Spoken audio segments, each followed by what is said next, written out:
Mm. Ooh. All right, so I'm going to put down the Cathedral of War. Nice. And next, I am going to -3 my Lolth, Spider Queen. Set counters to 1 in order to generate 2/2/1 spider tokens.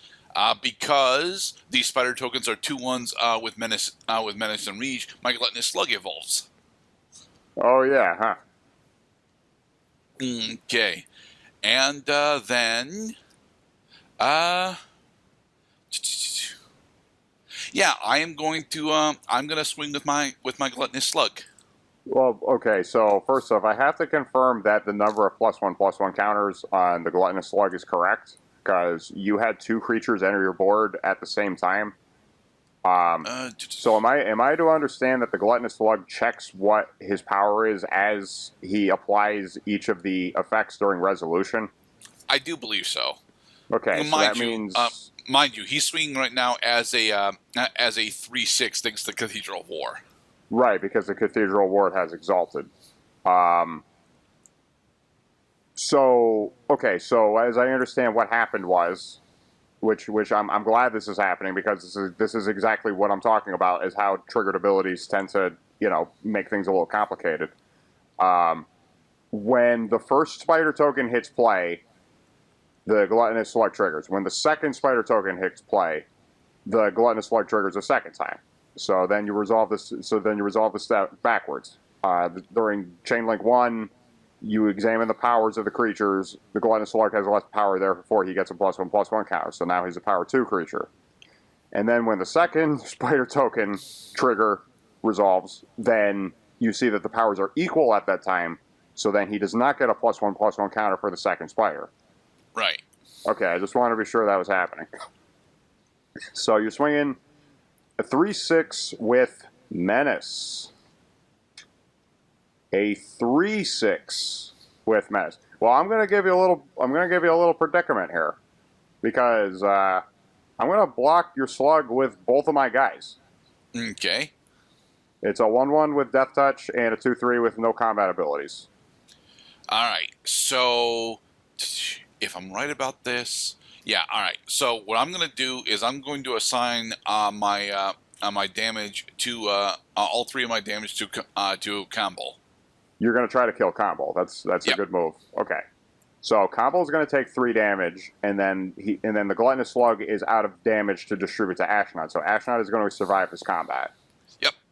And then because Ashnod touched him with Death Touch, then the slug dies during this combat. Yep.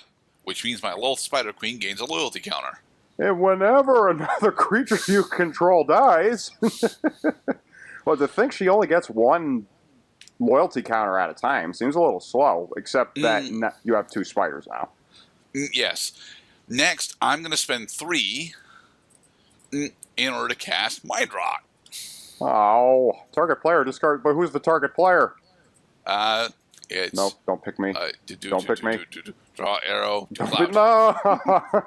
Okay. You made me discard my Vindicate and a Plains. Okay. Next, I'm going to spend 2 in order to cast the Agate Blade Assassin. Whenever Agate Blade Assassin attacks, defending player loses a life, and you can. I'm beginning to see a little theme with your deck here. Is a lot of your abilities trigger during combat. Yeah.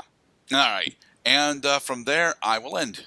Okay, so this is not quite as one-sided as I thought it was going to be. Yet. Oh, sweetness. I'm going to pay 2 to cast, and I'm going to pay 4 for an X cost.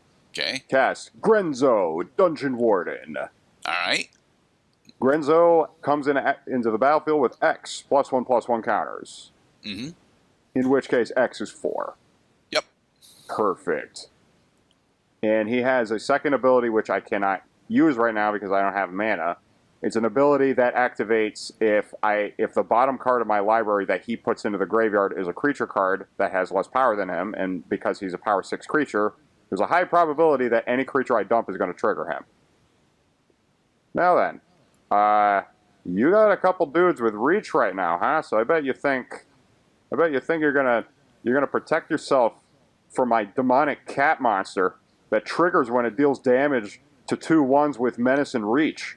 So I'm going to swing with Miri into you. All right. So I am actually going to block Miri with both my spider tokens. Oh, you're blocking with each of the spider tokens. I'm not falling for that one. Or am I? Oh, shit. That's right. Because both of those guys have enough power to take it. No. That's not true. That's not true because I have first strike. I can modify Miri's power by the time the normal combat step happens. Okay, here we go. Damage step. I'm gonna. Well, I mean, I might as well just. But okay, so if I block both of them, then you get 2 loyalty counters on the queen. But that's it. Okay, so I'm gonna take out both of your spider tokens.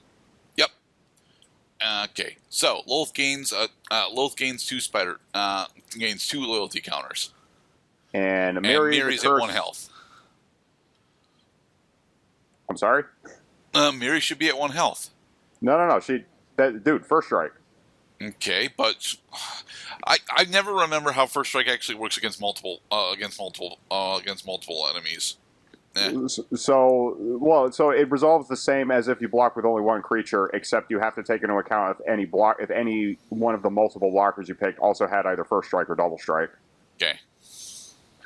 So what happened was they each took at least 1 damage during combat because of my damage assignment, and then they died during the first strike combat step. In which case, Miri triggered and Lilith triggered simultaneously. I'm going to end my turn now. Okay. Oh, I have no cards in my hand because you rotted my brains. Okay, so I'm going to spend 6. Oh, shit. 4, 5, 6 in order to cast Vraska, Scheming Gorgon. Okay, now I no longer feel bad that I broke the deck construction rules. Go on. Okay, so Vraska enters with 5 loyalty counters, and I'm going to spend 3 of them. Set to 2 in order to destroy Amiri the Cursed. Damn it. Okay. Next. I think what I'm gonna do. I would like to get that out, but there's no chance of me being able to get that out this turn. So I'm going to spend 3 of Lilith's loyalty counters. Okay. In order to once again generate my 2 spider tokens. Okay. All right. I see now. You use the ability once, and you get 2 creatures. Mm-hmm. Okay. And with that, with that, I'm going to end.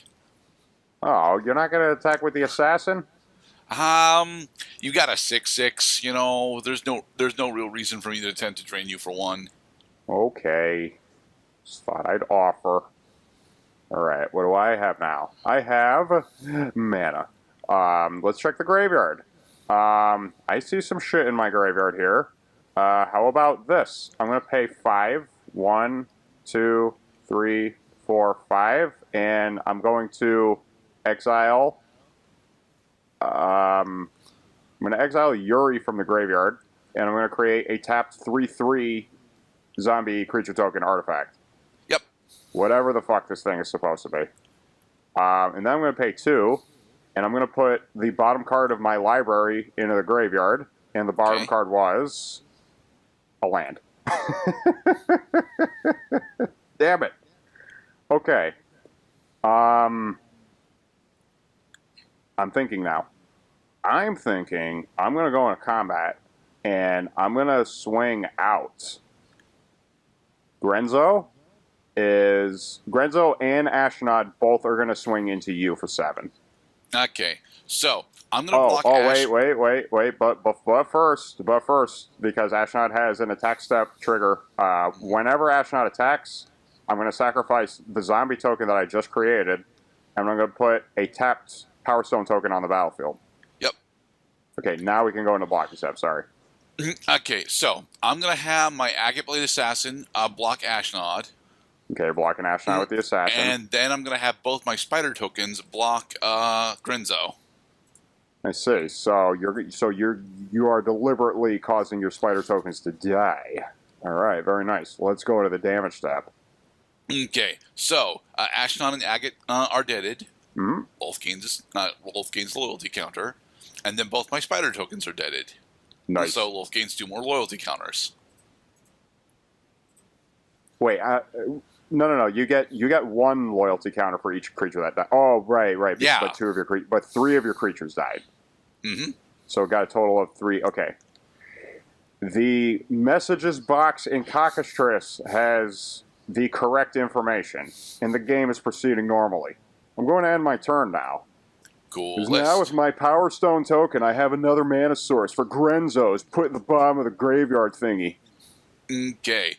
I'm going to put down another swamp, and I think... So what I'm going to do is I'm going to spend 4, 1, 2, 3, 4, in order to cast Blood Reckoning. Then, while I'm casting, I'm going to use Soren's Extort ability, spending 1 in order to drain you for 1. Very nice. Okay. Next, I'm going to use Lulsa Zero. I'm going to use Lulsa -3, setting her back to 1 in order to get the 2 spider tokens, and nice. then I'm going to use Vraska's +2, setting her to 4, so that creatures I control gain +1/+0 until end of turn. Okay, I think I see where this is going. So, it's post-combat main phase. Yes. Mm-hmm. All right. So you have to attack first. I'm going to attack with Soren. He is a 3/5 at the moment, thanks to the Cathedral of War and Vraska. Mm-hmm. Okay, perfect. So you're going to gain. So when he deals his damage, you gain 3 life points. Yep. Okay, so I don't have any blockers, so I am going to take 3 damage. I will gain 3. Yeah, and during the post-combat main phase, Soren transforms into Ravenous Neonate. Who also has Extort. Yes. Okay. Okay, now because he exiled himself, that means that he also resets the number of loyalty counters on him. He should. Oh wait, he never had, because he was a legendary creature, not a planeswalker. He should enter with 3. And you have the option to use one of his abilities because it's a new object now. Yeah. Let me think. I gained 4, right? Yeah, I gained 4 this turn. So I'm gonna plus 2 Soren in order to gain a food token. Nice. Every food has tap and sacrifice this artifact. Pay 2. You gain 3 life. Mm-hmm. All right. And with that, I will end. Look at all the chips and donuts on this roller skate. Okay, my deck is designed to have answers, of course. This is no mere flight of fancy. This is well strategized and planned out, perfect deck execution. I am going to pay 3, and I'm going to cast Tuk the Explorer. Okay. Tuk is a 1/1 goblin with haste, but his curiosity may get him killed, in which case he becomes a 5/5 colorless goblin golem artifact creature token named Tuk the Returned. Mm-hmm. And then I'm going to use Grenzo's ability by tapping the Power Stone token, because Power Stone tokens cannot be used to cast non-artifact spells, but they can be used to play abilities. Move bottom card to the graveyard, and it is Reese. So Reese enters play. You need to spend 2. Okay, you did. You spent the Power Stone and Plains. Reese is a 2/2 that has, when he enters, another target creature I control gains Persist until end of turn. See how that plays out for me. He does have Summoning Sickness, so I cannot remove counters from permanents I control yet. I'm going to go into... so what I'm going to do is I'm going to use Reese's ability to give target Grenzo Persist until end of turn. Okay. Maybe you will cause him to die, maybe you won't, but let's see. I'm going to swing into you directly for 7. All at you. All right, so firstly, Blood Reckoning is going to trigger, meaning that you lose 2 life. Oh yeah, that's right. 1 for each creature I attack with. That's 2 triggers. You're playing the trigger game well, my worthy adversary. I think what I'm gonna do. Yeah, what I'm gonna do is I'm gonna actually have my spider tokens block Grenzo. Yeah. You're blocking Grenzo with both of. Wait, okay, hold on. But I'd like you to set those arrows one more time. Yep. A lot of arrows flying around. Bink. Okay, so you're deliberately causing your spiders to die, so Loth will get more powerful. Okay. Mm-hmm. I suppose I can't stop you from doing that, except that I can. No, but I don't want you to just keep having creatures. I'm not afraid of your planeswalker. I'm gonna damage step. I'm gonna distribute enough damage to each of Grenzo's blockers to destroy them. Okay. Both my spider tokens go to the grave. Loth gains 2 loyalty. All right, and Grenzo did not die. And at end of turn, he loses persist. I take 1 damage from Tuk Tuk. Oh yeah, you take one. Gotcha. He got what he was after all. Okay then.